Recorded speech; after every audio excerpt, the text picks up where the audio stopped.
Mbote Nabino Nyonso Balandia, émission Vérité ou Réalité dans l'église. Ezali les sous-sessions monene pour nangai yako yeba ete bozali belé na banda kuna bino ya kolanda émission na bino Vérité ou Réalité dans l'église.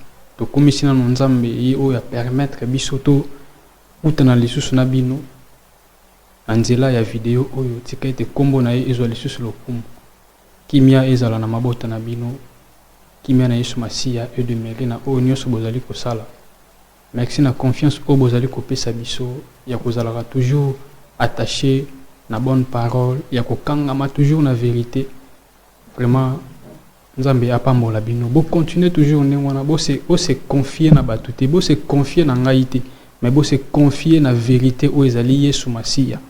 Yende azali ko kangola ngai nazali juste instrument oyo Yesu Masia azali ko utiliser ndeko oyo akoki ko leka po ya ko partager na bino maloba na nzambe azali juste instrument na yango il faut bolukaka beaucoup plus que se confier na vérité oyo bozali ko yoka oyo ezali Yesu Masia tikaete kimia na Yesu Masia encore une fois ezala na banda kuna bino vraiment esengo monene ya kokuta na lisusu na bino na sujet oyo tobongisi oyo Yesu Masia asili ko pesa biso na kombo ya obéissance à Dieu.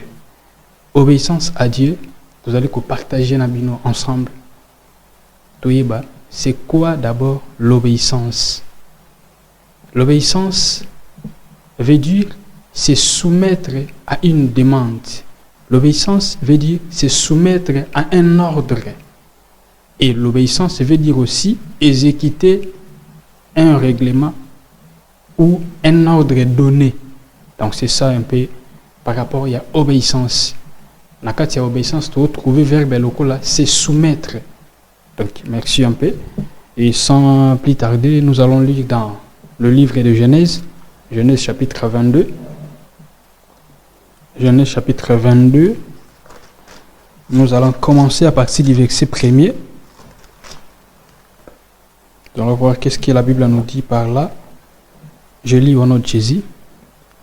Après ces choses, Dieu mit Abraham à l'épreuve et lui dit, Abraham, et il répondit, mais voici, Dieu dit, prends ton fils, ton unique, celui que tu aimes, Isaac, va-t'en au pays de Morija, et là, offre-le en holocauste,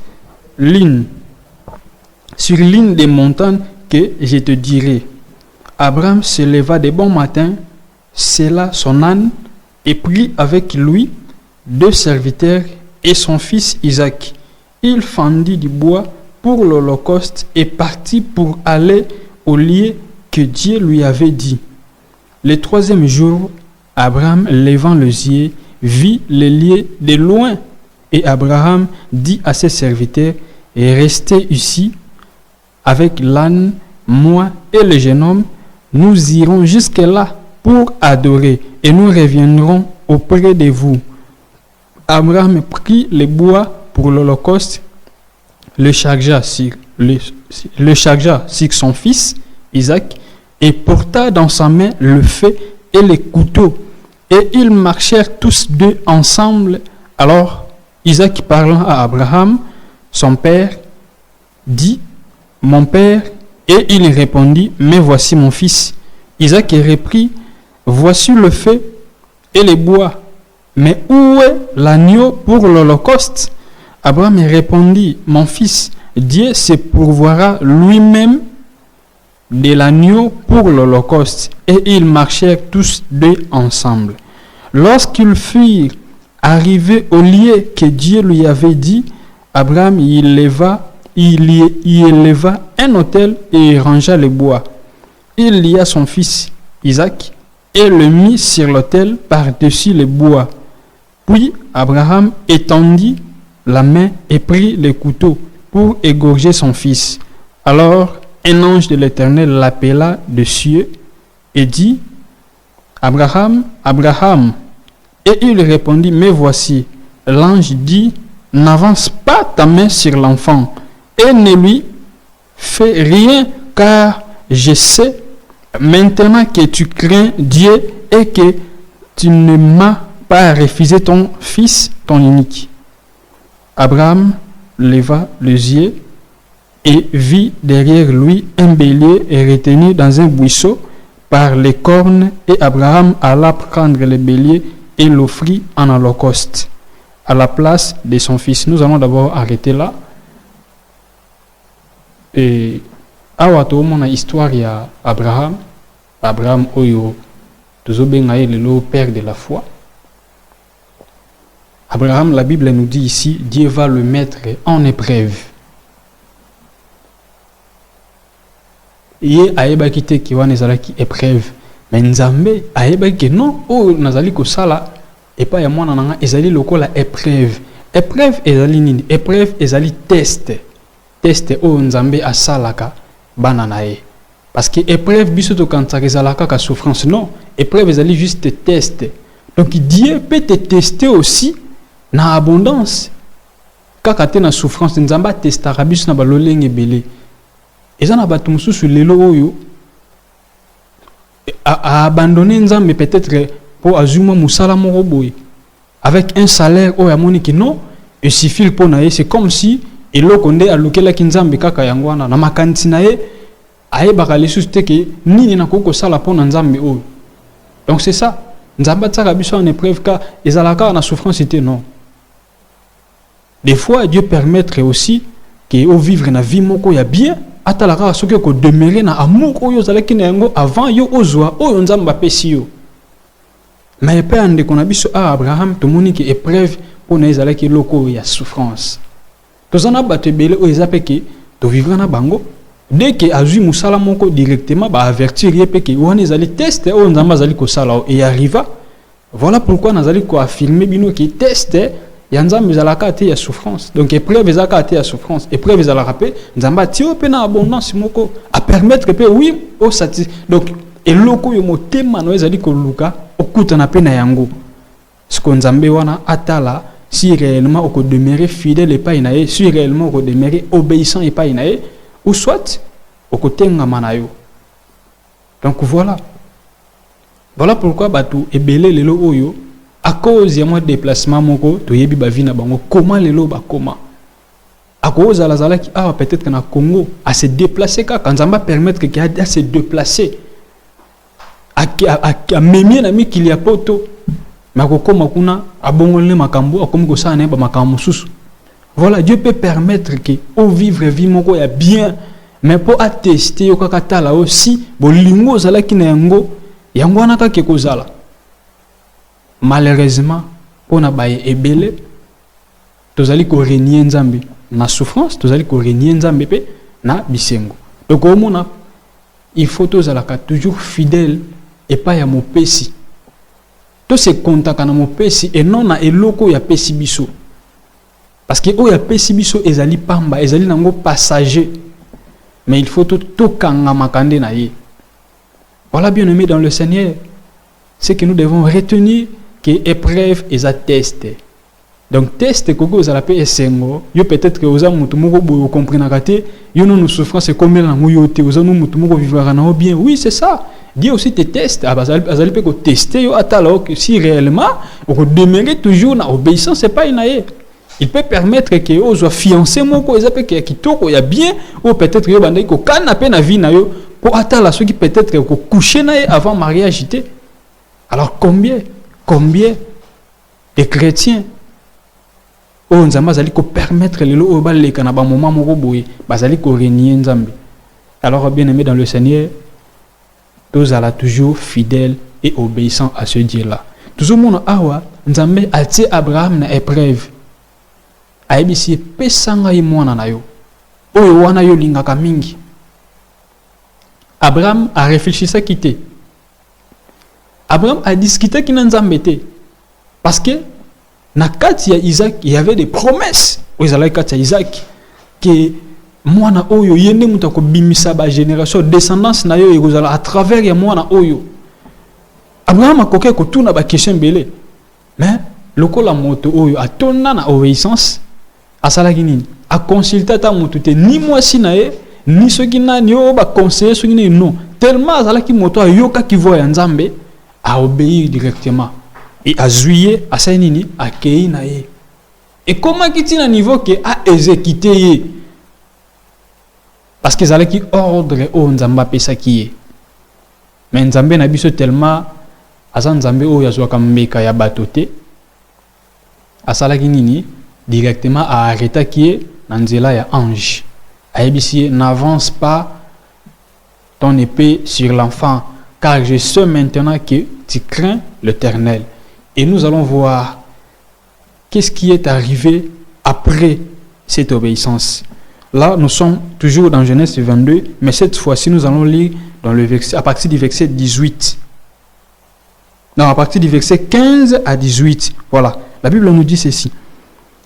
L'ange de l'Éternel appela une seconde fois Abraham de ciel et dit, je le jure par moi-même, parole de l'Éternel, parce que tu as fait cela et que tu n'as pas refusé ton unique, ton fils, je te bénirai et je multiplierai ta postérité comme les étoiles du ciel et comme le sable qui est sur les bords de la mer. Et ta postérité possédera la porte de ses ennemis. Toutes les nations de la terre voudront être bénies en ta postérité parce que tu as obéi à ma voix. Voilà. Tout le monde a avantage et obéissance. Parce que Abraham, il a obéi. Voilà. La bénédiction au Nzambe a répandu qui.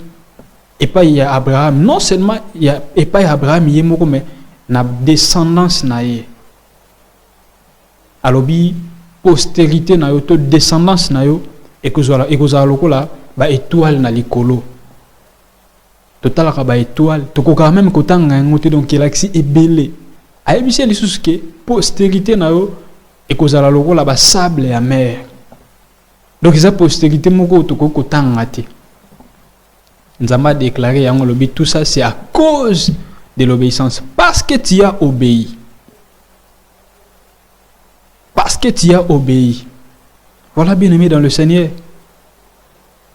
Obéissance, il y a des avantages. Obéissance, il y a toujours un avantage. Et tout le monde a pas un déconabiso. Et l'autre ni oyo et yesima ya obéissance. Et comme il le niveau que Nzambe a juré, Dieu dit je jure par moi-même. Bien aimé, et ça grave. Et ça grave. Et vous allez bien un jour ce qui peut n'engager na yo Nzambe peut agir. Parce que bolam o to zali komona ezali non seulement pour na biso moko mais pour na ba génération o kolanda biso. C'est vraiment un avantage et puis donc auto ko comparer yango te. Vie oyo ozali ko mener lelo oyo. Donc obéissance, to fidélité non y pas ya Nzambe ezali ko déterminer pe bolam il y a descendance na yo. Bien aimé dans le Seigneur, vous mettez là toujours quand na obéissance. Parce que Nzambe aza toujours na makambo malamu oya bongisi yo tango ozali ko obéir ngepai na ye.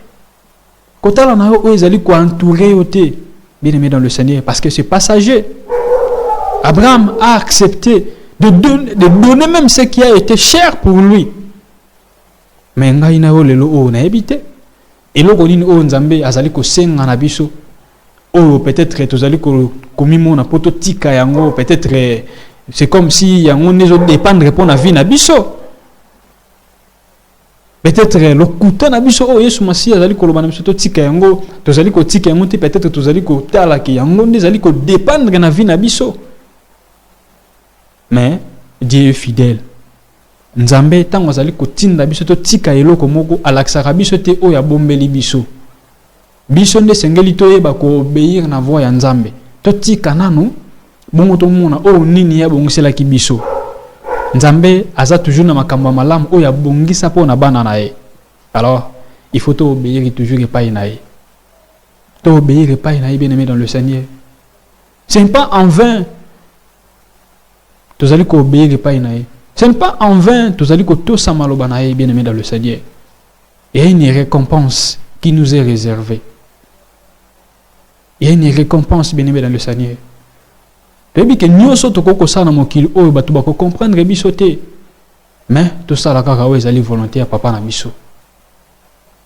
Abraham atalaki te oyo mwana wana azalaki mpo na ye. Comment il a souffert pour avoir cet enfant? Oyo azwi na bompaka na ye. Matali ba avantage wana te. Bongo ngai na yo bien-aimé dans le Seigneur. Eloko nini ezali ko empêcher yo obéir na maloba Nzambe. Ezali entourage na yo. Ezali musala oyo ezali ko sala peut-être moni que non soki na kabona musala oyo vi na ngape suki utondenge ni. Bien-aimé dans le Seigneur. Ezali kimakangu oyo ezali ko procurer yo mo ba mbongo yango ezali ko empêcher yo obéir pa ya Nzambe to nini. Tokangama na Nzambe bito to saye. Dieu aime l'obéissance. Et tant que tu as obéir et pas inaye, aza fier na biso. Azotala vraiment, il peut rendre témoignage de toi. Azotatola, lokola tatola qui pas ende qu'on a biso Job. N'as-tu pas vu mon fils Jacob? Et que vous allez bien, Nzambe pe atatola pona yo moninga. Atatola pona yo. Après sa témoignage, n'as-tu pas vu ma fille, mon fils? Et Zalamalam, bien-aimé dans le Seigneur. Dieu aime l'obéissance. Philippiens chapitre 2, à partir du verset 5. Qu'est-ce que la Bible nous dit ici? Ayez en vous le sentiment qui était en Jésus-Christ, lequel, existant en forme de Dieu, n'a point regardé comme une proie à arracher d'être égal avec Dieu, mais s'est dépouillé lui-même en prenant une forme de serviteur, en devenant semblable aux hommes. Et après s'être trouvé dans la situation d'un homme, il s'est humilié lui-même, se rendant obéissant jusqu'à la mort, même jusqu'à la mort de la croix. C'est pourquoi aussi Dieu l'a souverainement élevé et lui a donné le nom qui est au-dessus de tout nom, afin qu'au nom de Jésus, tout genou fléchisse dans le ciel, sur la terre et sous la terre, et que toute langue confesse que Jésus-Christ est Seigneur, à la gloire de Dieu le Père.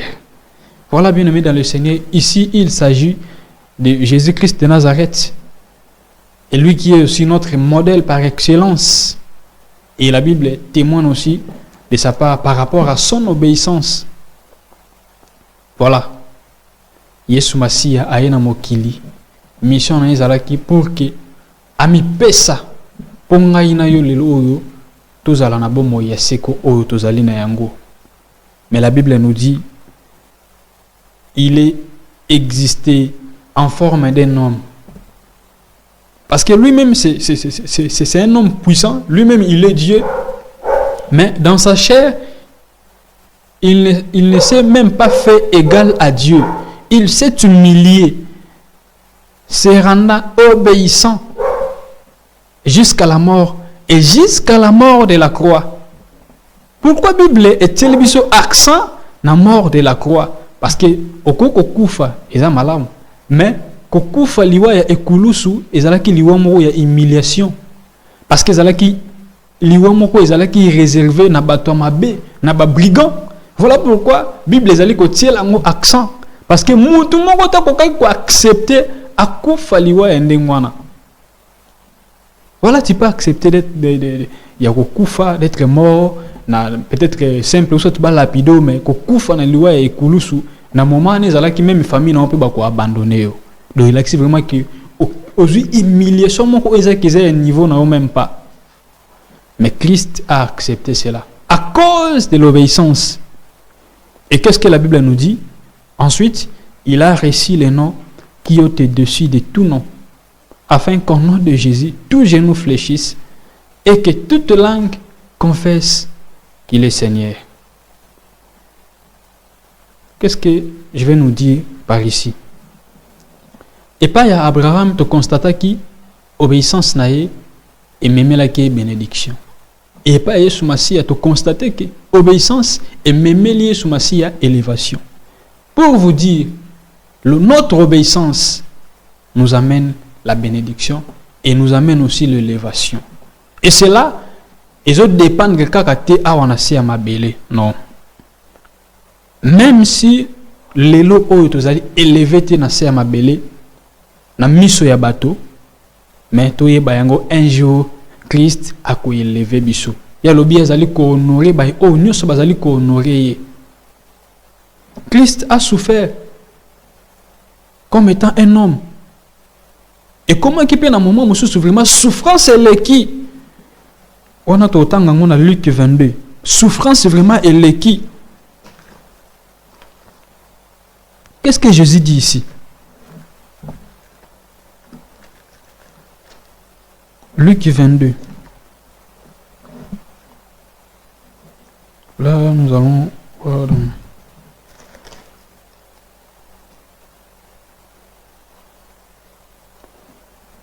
La Bible nous dit, donc Luc 22, à partir du verset 41, la Bible nous dit, puis il s'éloigna d'eux à la distance d'environ un jet de pierre, et s'étant mis à genoux, il pria, disant, Père, si tu voulais éloigner de moi cette coupe.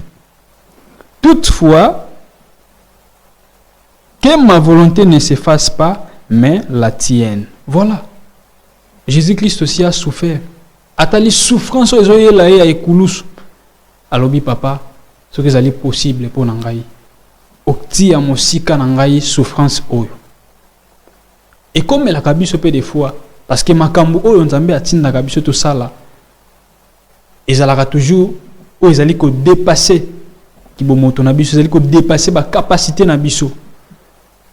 Mais tous allaient toujours na confiance en nzambe parce que tant mouillé atindi biso eloko moko boye ayebi pourquoi ya yebi makasi ya ngai na yo ayebi ba limite na biso jamais koki ko exposer mwana na ye na danger moko boye non mais tant watindi yo c'est que ye moko ayebi oyo nini abongisi donc makasi nini oyo déjà ya pesio pour que yo accomplir yango. Alors nous devons avoir confiance en notre Dieu et exécuter ce qu'il nous demande.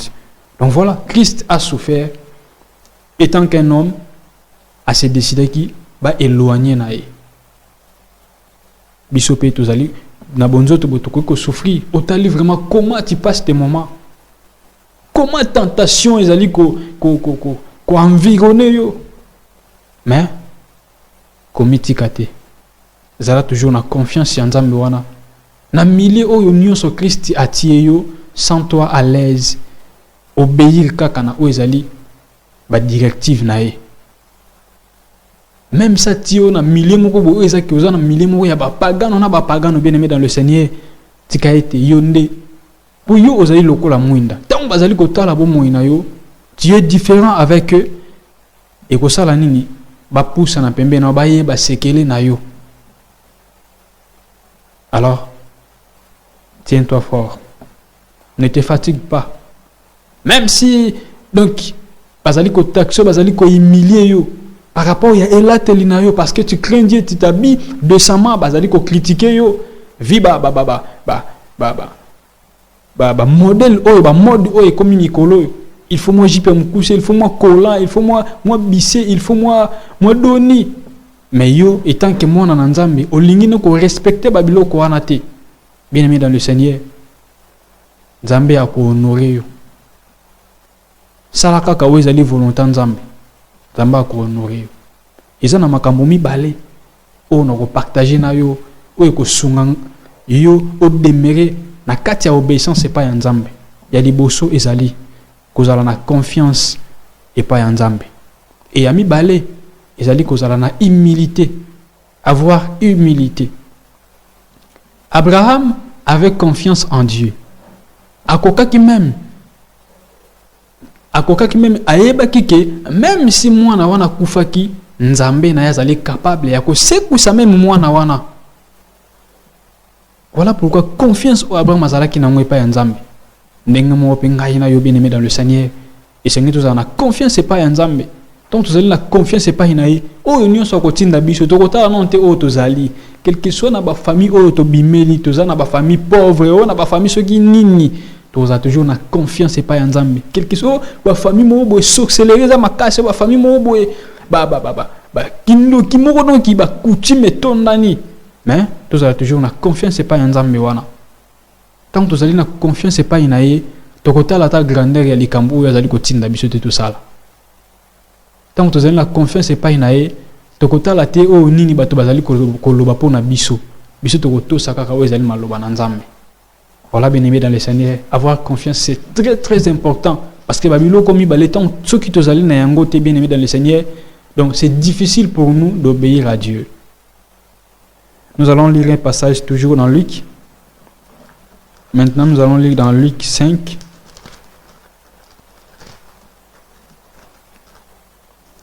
Luc chapitre 5. Je commence à partir du verset 1er.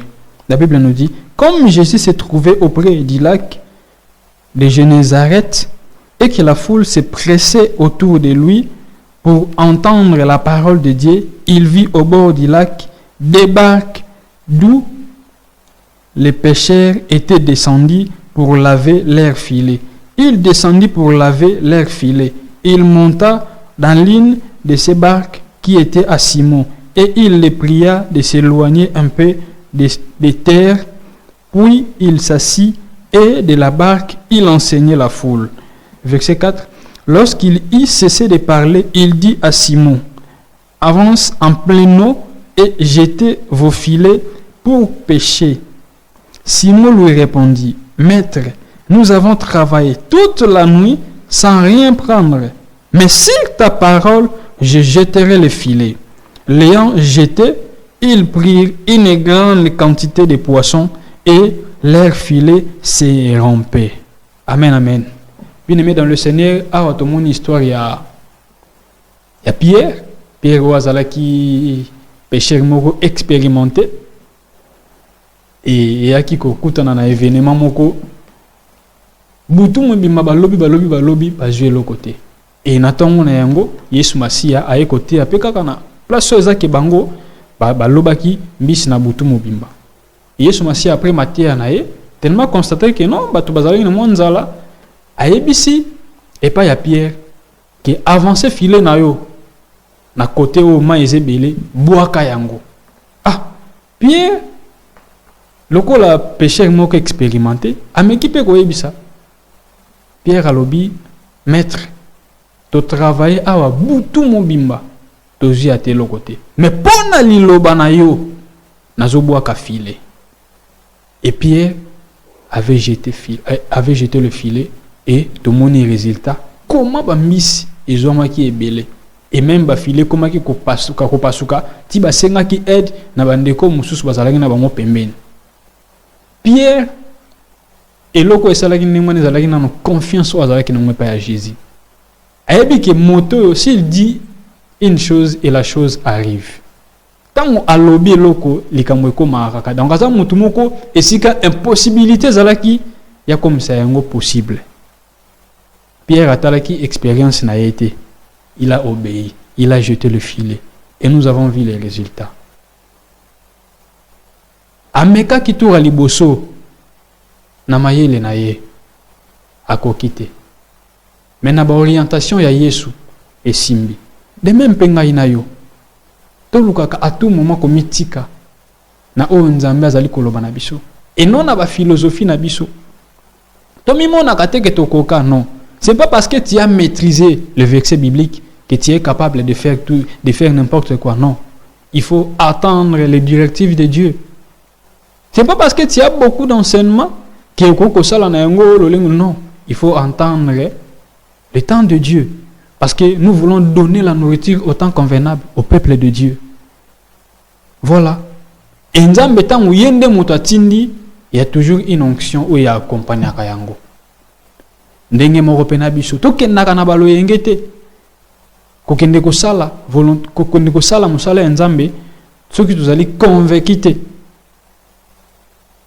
Parce que nzambe yemoko tango alobi ayebi oyo nini abongisi.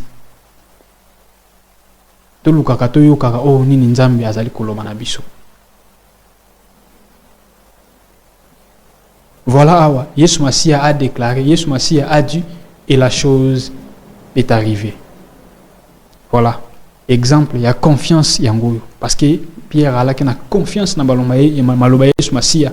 Ayebi que non, oh yaza mutu moko za, c'est pas n'importe qui. C'est vraiment un Dieu. Donc, c'est ça. Il avait confiance en Dieu. Fait confiance en Dieu. Komita la ndenge ozali o kitoko to mabe to nini ezali problème na yo te. Yo problème ezaka ki tango Yesu alobi yo directement agir. Kota la toza la prier donc directement. Donc c'est ça. Et na lobaki eloko ami baleza humilité. Humilité, Yesu Masia, la Bible nous dit yemoko azali nzambe mais il est existé sous forme d'un homme et il s'est humilié. Il s'est fait serviteur. Boni biso lelo oyo. Orgueil et lati biso. Parce que to bimi na ba famille moko oyo, peut-être moi quelque chose ezali oyebi ki non, tant mutu esali o pasi ozana médecin o ko benga po alandela yo. Makambo nzambe kutu kotosa maloba nzambe donc pona biso to koma omona ngologola bon. Logola moloko mo boy oyo ezapo salama pona batu mususu. Bien aimé, tozala na humilité. Bible ebisi biso na mokanda ya Matthieu chapitre 23 le verset 12. Bible lobi moto nyonso amikitisi nzambe ako élevé. Mais o nyonso amimatisi nzambe ndako kitisa ye. Liboso nzambe tango to mimatisi ya ko kitisa biso. Mais tango to mikitisi ye ndako tombola biso. Biso liboso na tozale lo côté. David azoloba qu'est-ce que l'homme motonde nani motazali putulu poussière ya pamba fier ozali ko sala par rapport ya beauté na op de ko mwasi mobali ezali nango mabele eza nango ka enveloppe o nzamba pesio alors yango te ekotisa oli felo engambe oyo Yesu Masia peso zali komona que non yonde ngamba mobali. Il est temps, bien aimé dans le Seigneur, d'obéir à ces dieux-là, d'obéir à ce maître de ton souffle. Parce que souffle, vous allez ne dépendre pas de Yesu Masia. Ce qui est là, il y a kaka bato bazali ko kama yo nzila bango moto bakoyebisa mboke ndo bwaka ya komi kolumba. Donc oh lelo bazali ko betela maboko lobi bako sundula oyo moko. To lukate to kangama to mi pesa na oyo ezali pona tango moke non. Biso to kangama na oyo ezali ya libela na libela. Donc voilà bien aimé dans le Seigneur. Ndakisa ya exemple ya ndeko na biso oyo Naaman lisolo oyo ezali na 2 Rois chapitre 5. Naaman azalaki na maladie ya lèpre. Tellement servante na ye azalaki israélite et salaki ki ba kende et pas ya prophète Élisée pour que babikisa ye. Et na ba directive ya Nzambe ayebisi Naaman akende ko se baigner 7 fois na Jourdain, donc au dinda 7 fois. Mais Naaman atali bozwi na ye, atali monene grandeur na ye. Mutu aza pembeni ya roi. Akende ko zinna na mai moko boeza lokola moma e moko ntsanga moma e moko ya mukie. Alobi mais comment moto oyo akoki ko tinna nga na mai ya ndenge na mai ya salité. Awa na kati ya Israël ba mai ezali te weza ke na koki ko kende pe na se beni na ba mai minene ezali ameki pe ko tanga mba komba ba mai wana. Mais ba serviteur na ba ebisi ba lobi maître obéir kaka na voix ya Nzambe. La directive o Nzambe atie na nzela ya mosali na ye. Bongo total na sima nini ekoya. Nama malgré orgueil na ye, mais il s'est humilié quand même à quelqu'un qui se baigner pour que lèpre na ye et sila. Et tant que sala ki yango, tout le monde qui peut lèpre na sala ki nini et sila ki. Donc inutile ngai na yo tozala na orgueil pa ya Nzambe. Beauté aux ali côté la fière bien aimé dans le Seigneur. Et comme on a kufa et comme on a sika mo ya mabe. Bible ebisi biso oyo nyonso ezali kopema ekumisa Nzambe. Kotala oyo ozali te mikitisa liboso ya Nzambe. Ayebi oyo nini abongisi pona yo.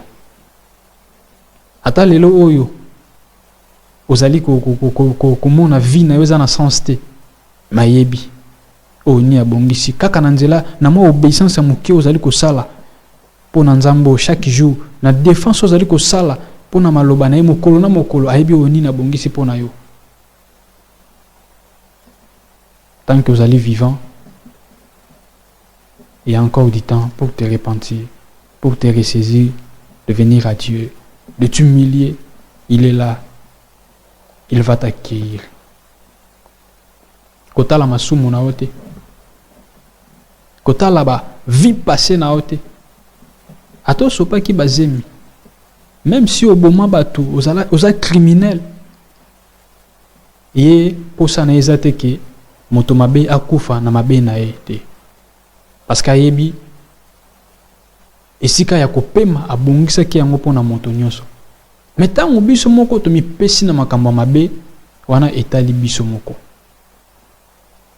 Voilà un peu moi mokeo nazalaki na yango oyo Nzambe ameki kopesa biso na nzela ya video oyo tokangama na ye. Ayebi oyo nini abongisi. Même si lelo oyo tozali komona vie na biso na sens te, mais un jour il y a une récompense qui nous attend. C'est que yo moto oyo kutani na vidéo oyo Nzambe ya pambola yo kimia na ye ezali pai na yo ko kanga vidéo pona yo moko te, partager yango na bandeko mosusu afin que vérité ya Nzambe ekutana na moto nyonso. Kotala barasi ya moto te, zala na considération pona moto nyonso, partager na maloba na Nzambe oyo ayoki, gloire à Dieu. Oh pa yoki te, jugement ya Nzambe ezali likolo na ye. Il suffit yo osalaki part na yo o partager ki na maloba na Nzambe.